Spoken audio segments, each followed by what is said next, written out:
উমর রাদিয়াল্লাহু তাআলা আনহুর মর্যাদা সম্পর্কে, যার কুনিয়াত উপনাম ছিল আবু হাফস। আবু হাফস, উমর রাদিয়াল্লাহু আনহুর কোনো ছেলের নাম হাফস ছিল না, তবে মেয়ের নাম হাফসা ছিল। এবং ছেলে মেয়ে না থাকলেও কুনিয়াত রাখা যায়, বা ছেলে মেয়ে আছে কিন্তু আপনার ছেলে মেয়ের নাম ছাড়া আপনি যদি কুনিয়াত রাখেন তবুও জায়েজ। এটি একটি মাসলা, জেনে রাখা ভালো। জরুরি নয় যে ছেলে হইতে হবে তাহলে আপনার কুনিয়াত রাখা যাবে অমুকের বাবা, অথবা মেয়ে হইতে হবে তাহলে বলা যায় অমুকের বাবা অমুকের মা। হ্যাঁ, জরুরি নয়। ছেলে মেয়ে নেই, নিঃসন্তান হয়তো, অথবা ছেলে মেয়ে আছে যেগুলো, সেগুলোর নামের সাথে না মিলিয়ে এমনি কেউ কুনিয়াত গ্রহণ করলো, তাও জায়েজ আছে। তো কুনিয়াত ছিল উমর রাদিয়াল্লাহু তাআলা আবু হাফস আল কুরাইশি, যেহেতু তিনি কুরাইশি বংশের ছিলেন। কুরাইশ থেকে কোরাশি যখন নিসবত করা হবে, সম্পৃক্ত করা হবে, তখন কোরাশি হয়ে যাবে শব্দটি। এবং কোরাইশ বংশে বিভিন্ন গোত্রের মধ্যে একটি গোত্র হচ্ছে বনু আদি, সেই জন্য তাকে সেখান থেকে গোত্রের সাথে সম্পৃক্ত করে আদবি বলা হয়। হ্যাঁ, আদবি রাদিয়াল্লাহু আনহু, তাই এখানে উল্লেখ করা হয়েছে। যেমন নবী সাল্লাল্লাহু আলাইহি ওয়াসাল্লাম কোরাশি, কিন্তু তার সাথে হাশেমি, বানু হাশেম। জি। হাদিস নম্বর 3679। হাদিস বর্ণনা করেছেন জাবের বিন আব্দুল্লাহ রাদিয়াল্লাহু তাআলা আনহুমা। তিনি বলেন, নবী সাল্লাল্লাহু আলাইহি ওয়াসাল্লাম বলেছেন, রাআইতুনি দাখালতুল জান্নাহ, আমি নিজেকে স্বপ্নে দেখলাম, নিজেকে স্বপ্নে দেখলাম যে আমি জান্নাতে প্রবেশ করেছি। সুবহানাল্লাহ, রাসূল জান্নাতে প্রবেশ করেছেন, অনেকবারই প্রবেশ করেছেন, হাদিসে রয়েছে। আল্লাহ আমাদের যেন জান্নাতবাসী করেন, জাহান্নামের আযাব থেকে রক্ষা করেন। জান্নাতে যখন প্রবেশ করলাম, বলছেন যে ফাইজা আনা বির রোমাইসা ইমরাত আবি তালহা, হঠাৎ করে দেখি যে আমার সামনে রোমাইসা উপস্থিত হয়েছে, যিনি হচ্ছেন আবু তালহার স্ত্রী, ইমরাত আবি তালহা, আবু তালহা আনসারী রাদিয়াল্লাহু তাআলা আনহুর স্ত্রীর নাম হচ্ছে রোমাইসা, যার কুনিয়াত ছিল উম্মে সুলাইম। এখন চিনতে পেরেছেন, তাই না? উম্মে সুলাইম কার মা? আনাসের মা। আনাসের বাবা অন্য ছিল, বাবা মারা যাওয়ার পরে যখন বিধবা হলেন উম্মে সুলাইম রাদিয়াল্লাহু তাআলা, তখন আবু তালহা আনসারীর সাথে বিয়ে হয়েছিল।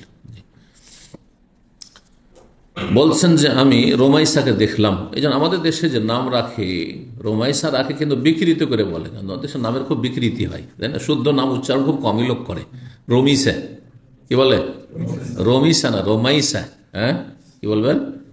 রোমাইসা। যেমন আমার দেশে রোকিয়া, রোকিয়া বলেন, রোকিয়া নাম না, কি নাম? রোকাইয়া। হ্যাঁ, বলছেন তারপর সামেত খাসফাতান, আর আমি পথ চলার শব্দ শুনলাম। কেউ আমার সামনে পথ চলছে, হ্যাঁ, পা যে রাখছে জমিনে, হাঁটছে, তো ওতে একটা যে শব্দ হয় হাঁটার, যতই থাকেন স্যান্ডেলে থাকেন বা এমনি হাঁটেন, একটা ধপধপ শব্দ হবেই। এটা, এই শব্দটিকে আরবিতে খাসফা বলা হয়। জি। অন্যের বায়ত রয়েছে খাসখাসা, মানে স্যান্ডেলের আওয়াজ। স্যান্ডেল যখন পা রাখছেন তখন স্যান্ডেল বা খড়ম, সে যুগে খড়ম, আমি ছোটকালে দেখেছি খড়ম, বুঝেন? কিসের তৈরি হয়? কাঠের। মাশাআল্লাহ, আজকাল নেই, তাই না? উঠে গেছে, গরিবও পড়বে না আজকাল। সুবহানাল্লাহ। তো বলছেন যে শুনতে পেলাম, রাসূল বলছেন কি, খাসফাতান, কোন এক ব্যক্তির, হ্যাঁ, পথ চলার শব্দ, পথ চলার শব্দ, কিন্তু দেখতে পাচ্ছেন না তাকে যে কে আছে। ফাকুল তো, বা দেখছেন কিন্তু চিনতে পারেননি। ফাকুল তো মান হাজা, এটা আবার কে? এই লোক কে যে তার যে পায়ের শব্দ শুনতে পাচ্ছি, হ্যাঁ, পদধ্বনি শুনতে পাচ্ছি। ফাকালা, তখন ফেরেশতা বললেন আমাকে, হাজা বেলাল, এই হচ্ছে বেলাল হাবশী রাদিয়াল্লাহু তাআলা। রাসূলুল্লাহ সাল্লাল্লাহু আলাইহি ওয়াসাল্লাম মসজিদ নববীর মুয়াজ্জিন, কালো রং, দেখতে কালো কুৎসি, কিন্তু আল্লাহর কাছে কত মর্যাদা যে স্বয়ং রাসূলুল্লাহ সাল্লাল্লাহু আলাইহি ওয়াসাল্লাম তাকে জান্নাতের সামনে দেখছেন, হেঁটে যাচ্ছে আর পায়ের শব্দ হচ্ছে। জি, এই জন্য মানুষের রূপ, চেহারা, অথবা বংশীয় মর্যাদা, অথবা ধন দৌলত, নেতৃত্ব, ক্ষমতা, আর এসব বিদ্যা বুদ্ধি, এসবের ভিত্তিতে আল্লাহর কাছে কোনো রকম মান মর্যাদা প্রতিষ্ঠিত হয় না। কিসের ভিত্তিতে হয়? ঈমান এবং তাকওয়ার ভিত্তিতে। আল্লাযীনা আমানু ওয়া কানু ইয়াত্তাকুন, যার ঈমান যত শক্তিশালী এবং যে যত বেশি আল্লাহ ভীরু, আল্লাহর ভয়ে ভালো কাজ করে, আল্লাহর ভয়ে মন্দ কাজ থেকে বেঁচে থাকে, তাকওয়া অর্জন করে। জি। তো বলছেন যে ইনি হচ্ছেন বেলাল। ফেরেশতা বলেন ওয়ারাআইতু কাসরান, তৃতীয় দৃশ্য, আমি একটি প্রাসাদ দেখলাম। রাজপ্রাসাদ, রাজার বাড়ি যেমন দুনিয়াতে হয়, দুনিয়ার রাজার বাড়ি তো নাম শুধু, কিন্তু ধরনের দিক থেকে কোনো তুলনা নেই, কারণ কল্পনার বাইরে। জান্নাতে যে কোনো নিয়ামত কল্পনার বাইরে। কি দেখলাম? একটি রাজপ্রাসাদ দেখলাম। বেফেনাইহি জারিয়া, যার সাহানে মানে যার সামনে বা উঠানে কি রয়েছে? যারে একজন যুবতী অবস্থান করছে বা হাঁটা চলা করছে, ঘোরাফেরা করছে। বেফেনাইহি জারিয়া, সেই প্রাসাদের উঠানে একজন যুবতী অবস্থান করছে বা চলাফেরা করছে। ফাকুলতু, আমি জিজ্ঞেস করলাম, লেমান হাজা, এই যুবতী কার জন্য, কোন জান্নাতের জন্য? আর যুবতী মানে জান্নাতে হুর, তো এই কার জন্য? ফাকালা, তখন ফেরেশতা বললেন, লে উমারা রাদিয়াল্লাহু আনহু, এটি হচ্ছে ওমর রাদিয়াল্লাহু তাআলা আনহু।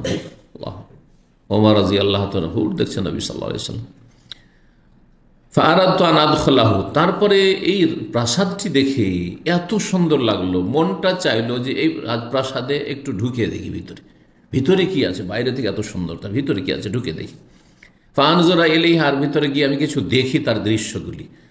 কিন্তু ওমর ছিলেন সেখানে উপস্থিত। ফাযাকারতু গায়রা থাকা, তোমার আত্মমর্যাদা বোধের কথা আমার স্মরণে আসলো, যে তুমি খুব রাগী মানুষ, আত্মমর্যাদা সম্পন্ন মানুষ। তোমাকে কষ্ট লাগবে তুমি যদি জানতে পারো যে তোমার আমি হুর দেখেছি। এটা সবাই একই মানেন না দুনিয়াতে। অনেকের মেয়েকে অন্যরা দেখছে, কোনো ব্যাপারই না। অনেকের স্ত্রীকে ও নিজেই দেখাচ্ছে ফেসবুকে, নিজেই স্ত্রীর সাথে ছবি তুলে আর তারপরে আপলোড দিচ্ছে, নাউজুবিল্লাহ, অথবা আপনার প্রোফাইলে রেখেছে। তাই না? অনেকে রাস্তা ঘুরছে, চেহারা খুলে স্ত্রীকে নিয়ে ঘুরছে, কোনো ব্যাপার না। বন্ধুর সাথে দেখা হইলো, চেন, এটা তোমার বান্ধবী, অথবা এটা তোমার ভাবি। আউযুবিল্লাহ, নির্লজ্জ, এদের কোনো গায়রাত নেই, আত্মমর্যাদা বোধ নেই। কিন্তু যার আত্মমর্যাদা বোধ রয়েছে, সে যদি শুনতে পায় যে আমার স্ত্রীকে কেউ উকি মেরে দেখে নিয়েছে, তাহলে অনেক কষ্ট লাগবে তাকে, অনেক খারাপ লাগবে, ঠিক কিনা? তো বলছেন যে তোমার আত্মমর্যাদা বোধের কথা আমার স্মরণে আসলো।